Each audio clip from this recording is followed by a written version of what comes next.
नमस्कार दोस्तों, कैसे हो आप सब और कैसी चल रही है आपकी स्टडी। आई होप सबकी अच्छी चल रही होगी। हम जियोलॉजी की 9th यूनिट कर रहे थे, हाइड्रोजियोलॉजी, जिसके अंदर हमारा 75% यूनिट कंप्लीट हो चुकी थी। अब जो पीछे बचा पोर्शन है, Darcy law and hydrological property of aquifer, तो उसके अंदर देखे तो लास्ट वीडियो जो मैंने बनाया था, जो पीपीटी का, किसी को समझ में नहीं आया तो उसका कुछ टॉपिक हम इस पे डिस्कस कर लेंगे और हो सके जितना मैं आपको बोर्ड पे करूंगा, और जो ज्यादा जैसे डायग्राम, 3D डायग्राम वगैरह, तो हम वो थोड़ा लेवल करेंगे और कोशिश करूंगा मैं पीपीटी भी आपको अच्छे से समझा सकूं। तो चलो शुरुआत करते हैं। परमिबिलिटी, हमने उस दिन मैंने आपको एक्यूफर पढ़ाया था। एक्यूफर क्या होता है? What a water bearing formation, rock formation which have high porosity and permeability, मतलब पोरोसिटी और परमेबिलिटी उसकी होनी चाहिए। क्या है रॉक फॉर्मेशन? जो वाटर बेरिंग, इसमें पोरोसिटी क्या होती है, उसके अंदर जो वॉइड्स होते हैं, number of voids upon total volume of rock, और जो परमेबिलिटी, रॉक जो एक्यूफर है इसके अंदर वाटर है, वाटर को परमिबल, परमिबल मतलब पार कम में कर सकते नहीं कर सकते, तो वो परमिबिलिटी, जैसे permeability ability to transmit a flood,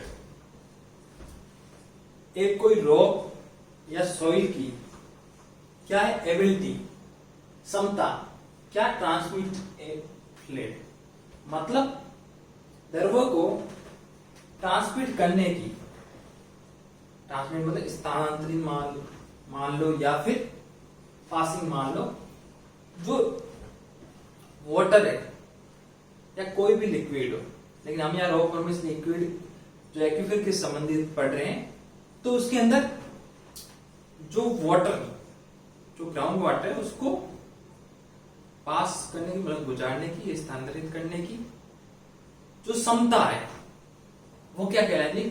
permeability. अब परमिबिलिटी को हम दर्शाते, ध्यान रखना, परमिबिलिटी को दर्शाते छोटे के से और हाइड्रोलिक कंडक्टिविटी को बड़े के से, दोनों डिफरेंस ध्यान रखना। परमिबिलिटी बराबर के म्यू अपॉन रो जी, जहां के है where K hydraulic conductivity, mu dynamic viscosity, rho flood density and G acceleration of gravity। तो ध्यान रखना, आपके क्वेश्चन कहां से बनेंगे? एक तो डेफिनेशन, दूसरा फॉर्मूला, तीसरा इसे दर्शाते हैं वो सिंबल, और चौथा इंपॉर्टेंट यूनिट, यूनिट का ध्यान रखना, यूनिट ऑफ परमिबिलिटी या unit of हाइड्रोकंडक्टिविटी, unit of transmissivity, किसी की पूछ सकते, ध्यान रखना। तो यूनिट तो आपको अच्छी तरह याद करनी है, चाहे किसी की, चाहे स्टोरेज कोएफिशिएंट की, किसी की भी यूनिट आपको अच्छी तरह। यूनिट क्या होगी? जो परमिबिलिटी है, परमिबिलिटी में जो के है, हाइड्रोलिक कंडक्टिविटी, इसका मान अगर इस फॉर्मूले में रखे तो के बराबर, के क्या होता है? V upon D H upon D L. तो के बराबर, परमिबिलिटी बराबर म्यू, हमने के की जगह रख दिया V upon D H upon D L, density rho g. तो देख लो, अगर देखा जाए तो परमिबिलिटी की यूनिट क्या होगी? Mu, kilogram metre second, metre second kilogram metre cube, metre second square और मिलीमीटर। अगर इनको हम काटें, जैसे केजी काट लें, 1 मीटर स्क्वायर सेकेंड